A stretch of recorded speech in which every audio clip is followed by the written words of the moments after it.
ကျွန်တော်ပေးထားတဲ့ပတ်သီးရယ်နော်အခွေရယ်နော်ဟိုးမကြောင်ပတ်သီး၄တလုံးပေးထားတယ်အခွေလည်းပေးထားတယ်ပြီးတော့လေးပြီးတော့ထပ်ပတ်ခြင်းတဲ့လူများ၃ညပတ်ဆိုပြီးပေးထားတယ်နော်ပြီးရင်မွေးကနက်2ကွက်တည်းက1ကွက်ထွက်သွားတယ်နော်အားလုံးလည်းကုန်သွားပါတယ်နော်အဖွဲ့ဝင်တွေအားလုံးလည်းရကြမယ်လို့ထင်ပါတယ်နော်ဒီမှာကျွန်တော်မိုးတောက်ပေးထားတဲ့ကနန်းကဒီမှာပါ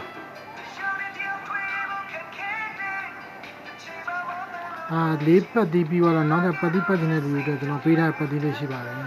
တုံညပတ်သီးဆိုပြီးပေးထားပါတယ်နော်အားလုံးအဆင်ပြေကြမယ်လို့ထင်ပါတယ်ကျွန်တော်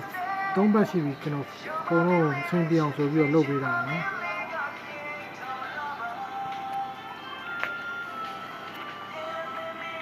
3ပတ်တွင်မှာအဆင်ပြေကြမယ်လို့ထင်ပါတယ်